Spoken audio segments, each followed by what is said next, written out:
사랑하는 성도님들, 오늘 우리는 시편 112편을 함께 묵상합니다. 이 말씀을 통해서 하나님을 경외하면서 또 하나님의 계명을 즐거워하는 자들이 하나님께로부터 어떤 복을 받는지에 대해서 함께 묵상하겠습니다. 이 시편은 지혜 문학 중에 하나입니다. 그리고 이 말씀에는 하나님을 중심으로 살아가는 삶이 어떻게 풍성한 열매를 맺을 수 있는지 그 지혜에 대해서 말씀하고 있습니다. 특별히 우리가 어제 묵상한 시편 111편과 그리고 오늘 우리가 묵상하고 있는 112편은 잘 연결된 그런 말씀입니다. 시편 111편이 하나님께서 행하신 놀라운 일들을 찬양하는 데 초점을 맞추고 있습니다.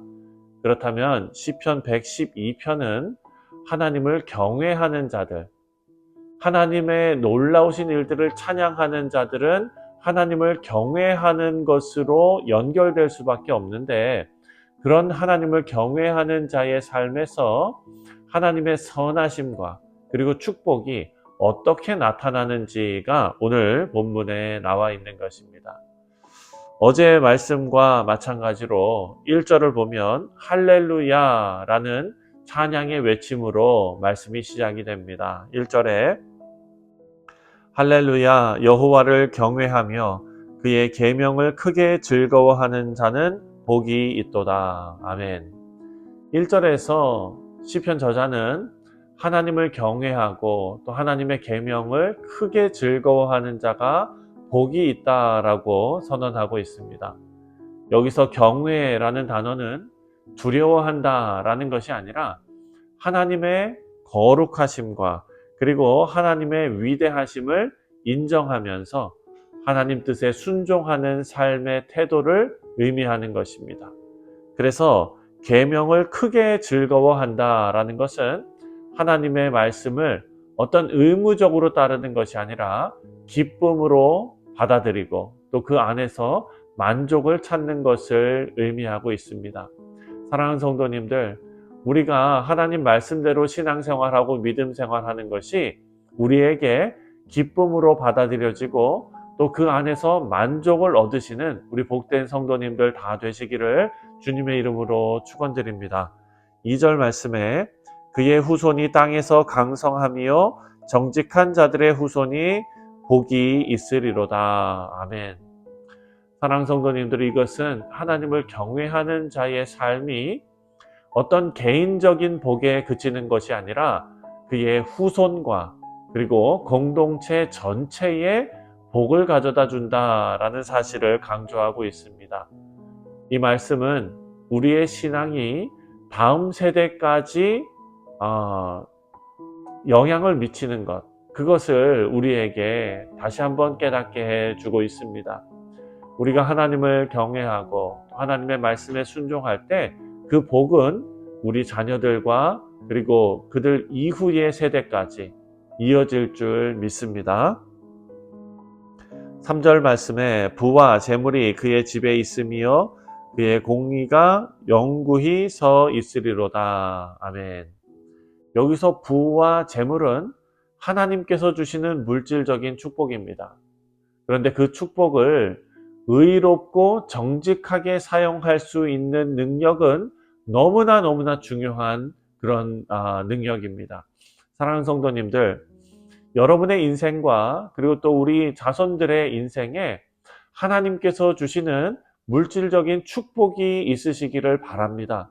그런데 거기에만 그치는 것이 아니라 그 축복을 의롭고 정직하게 사용할 수 있는 능력을 주시기를 간절히 소원합니다.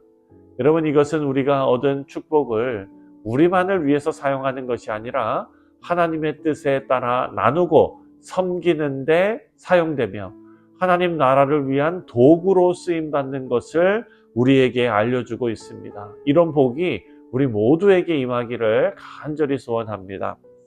4절에 정직한 자들에게는 흑암 중에 빛이 일어나나니 그는 자비롭고 긍휼이 많으며 의로운 이로다. 아멘.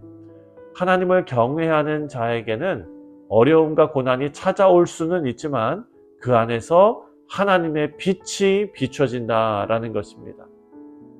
하나님께서 하나님을 경외하는 자들을 결코 버리지 않으시고 고난 중에서도 빛이 비추게 하십니다. 은혜와 자비를 베풀어 주신다라고 약속하고 계십니다.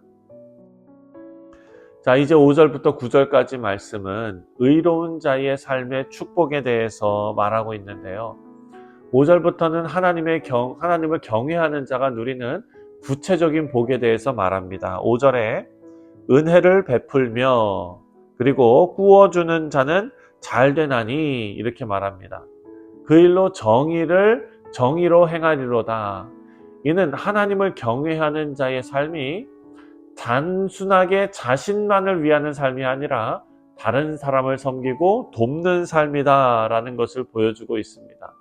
사랑하는 성도님들, 우리가 하나님의 복을 받아서 하나님의 뜻에 따라 그 복을 나눌 때 우리의 인생은 풍성해질 줄 믿습니다. 6절에 그는 영원히 흔들리지 아니하며 그 의인은 영원히 기억되리로다. 하나님을 경외하는 자는 세상의 어려움 속에서도 흔들리지 않는 안정감을 누리고 또 이 안정감은 하나님께서 주시는 영원한 소망과 그리고 하나님의 신실하심에 대한 믿음에서부터 비롯이 됩니다. 이런 사람들은 영원히 기억된다라고 말하고 있습니다. 또 7절과 8절 말씀을 보면 그는 흉한 소문을 두려워하지 아니하며 여호와를 의뢰하고 그 마음을 굳게 정하였도다. 그의 마음이 견고하여 두려워하지 아니할 것이라 그의 대적들이 받는 보응을 마침내 보리로다. 자, 그 마음이 견고하여 두려워하지 않을 것이다 라고 말합니다. 하나님을 경외하는 자는 세상의 두려움과 걱정 속에서도 평안을 누립니다. 그리고 그가 자신의 힘이나 능력을 의지하는 것이 아니라 하나님의 신실하심을 의지하기 때문이다 라고 설명합니다. 이런 신앙은 우리 삶 속에서 두려움과 불안을 이겨내는 아주 강력한 무기가 됩니다. 9절에 그가 재물을 흩어 빈궁한 자들에게 주었으니 그의 의가 영구히 있고 그의 뿔이 영광 중에 들리오다.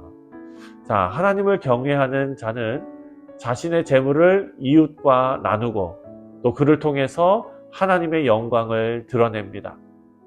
이는 하나님께서 주신 축복을 올바르게 사용하는 것입니다. 그렇게 할 때 하나님의 이름이 높임을 받게 된다라고 우리에게 말합니다.